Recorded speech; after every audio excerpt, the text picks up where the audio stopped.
থিয়েটারটা অনেকটা তার দ্বিতীয় বাড়ির মতন, সেখান থেকে শুরু, আর তারপরেই বাংলায় বড় পর্দা এবং সেখান থেকে সোজা পারি বলিউডে।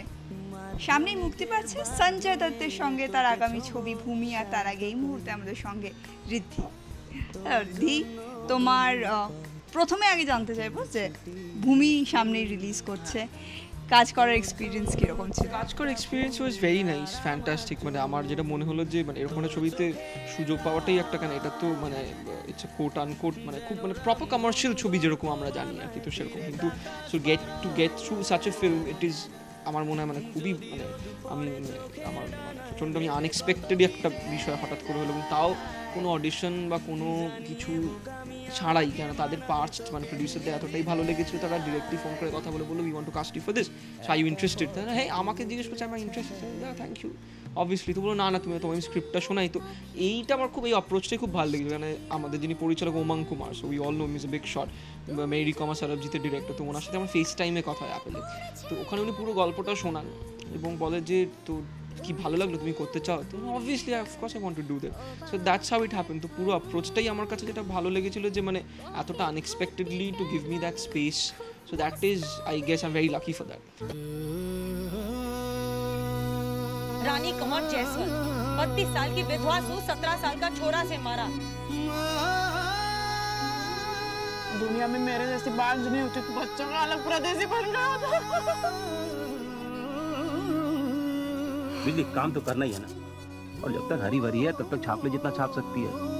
পার্ট যেটা নিয়ে it has gone breaking records, ভীষণ ভালো রিভিউজ পেয়েছে, ভীষণ ভালো। তোমার চরিত্রটা which is very interesting, sort of negative. যে কোনো অ্যাক্টরই চায় যে to get a wide variety of roles, তো সুতরাং ইউজুয়ালি আর আমাদের এখানে তো বিশেষ করে টাইপ কাস্ট হয়ে যাওয়ার প্রচণ্ড টেন্ডেন্সি থাকে, তো সেইটা I have always been very lucky যে এত কম সময়ের মধ্যে যে লোকজন সেইটা আমাকে ট্রাস্ট করে বিভিন্ন চরিত্রে কাস্ট করছে, দ্যাট ইজ ভেরি ইন্টারেস্টিং। অনেকে coming to a different film, মানে ওপেন টির পরে লোডশেডিং যখন আমি করি, তো অনেকে ইনিশিয়ালি ট্রেলার দেখে মনে হয়েছিল তো open tee, after when people saw load shedding তখন চরিত্র সম্পূর্ণ আলাদা। তোমাকে ইনিশিয়ালি একটা ছোট্ট চরিত্র দেখা গেছে কাহিনীতে, এবং তারপর থেকে বাংলা সিনেমা, এবং ফাইনালি তারপরে দেন ইউটা। আমি জানি না এটা এরকমভাবে আমি কখনো মানে আমার ফ্যামিলিও দেখেনি বা আমিও দেখিনি যে সে হিন্দি ছবিতে কানেকশন করিয়ে দিই, because we had no idea about nothing, কিছু এরকম ছিল না। তো কাহানি তো সুজয় দত্ত বলেছিল কাজ করেছে, দ্যাট হ্যাপেন্ড, এবং কাহানিটা আমার আর ঋতব্রত দুজনের ক্ষেত্রে একটা বিশাল কাজে দিয়েছিল, কেন আমার ভাবতেন ওইটুকুনি চরিত্র যেন আমরা এত পরিচিতি পেয়েছিলাম, সেটা দ্যাট ওয়াজ আমি এই দুটো সিনে চলে, মানে সেটাই ভালো লাগে যে কাজটা ভালো করলে লোকে আলটিমেটলি মনে রেখে যায়, এবং সেটা সুজয়দার ক্রেডিট যে আমাদের দুজনকে এত সুন্দর একটা জায়গা দিয়েছিল, ছোট রোল হলেও মানে এত সুন্দর করে চরিত্র দুটো আনা হয়েছিল, সুতরাং সেটা ছোট রোল বড় রোল মাথাতেই থাকে না আর কি। ওপেন টি বায়াস করতে আছি, কেননা অনেক দিন পর বাংলা ছবি নিয়ে ওপেন টি হওয়ার পর অন্য রকমের বাংলা ছবি, এবং এই তোমাদের এজ গ্রুপটাকে নিয়ে যে এভাবে একটা ছবি বানানো যায় সেটা অনিন্দা দেখিয়েছিল, এবং তোমাদের প্রত্যেকের কাজ ভীষণ পছন্দ হয়েছে, সবাই ভালো বলেছে একবারকে, এখনও যখন তারা দেখে তারা, সেটা কিভাবে হলো?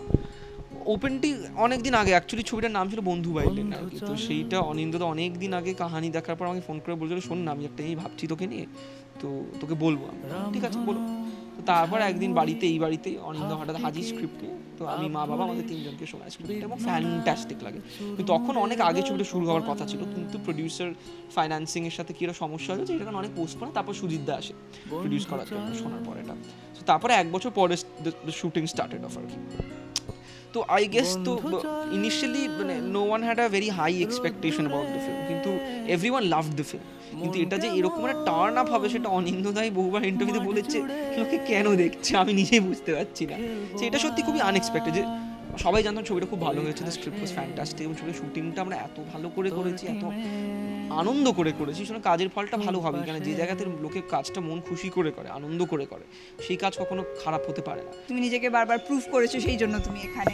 তো do you really feel happy, মানে lucky that your? I don't feel anything এখনো, কেন এখন আমি কিছু প্রুভ করিনি আমার মনে হয়, এটা খুবই কম প্রুভ করা, মানে there are lot of things to do, কেন আশেপাশে এত ইন্টারেস্টিং ভালো ভালো কাজ হচ্ছে, এত ভালো ভালো অভিনেতারা আছেন, তো সেখানে এখানে আমার আরও অনেকটা প্রুফ করা আছে, সেটা মডেস্ট হয়ে বলছি বলে ক্যামেরার সামনে আছে বলে বলছি সেটা না, সেটা আমার নিজেরও ব্যক্তিগতভাবে সেটাই ভাবনা চিন্তা। আমি কখন করে এখনো মনে করি না আমি স্যাটিসফাইড যে হ্যাঁ করলাম কিছু একটা, এখন আই ক্যান রিল্যাক্স, আর অনেক দারুণ লাগছে, এখনো সেই সুযোগটা আমার আসেনি। বাংলায় তোমার নেক্সট প্রজেক্ট কি আছে? সমান্তরাল বলে ভীষণ ইন্টারেস্টিং আমি ছবি শেষ করলাম, ডাবিংটা জাস্ট শেষ হলো। পার্থ চক্রবর্তীর ছবি, প্রডিউসার নতুন, ফ্যান্টাস্টিক প্রডিউসার, ফ্যান্টাস্টিক স্ক্রিপ্ট। আমার পড়া এর মধ্যে আমি যে কটা ছবিতে পাঠ করেছি আমাদের one of the best script ever red.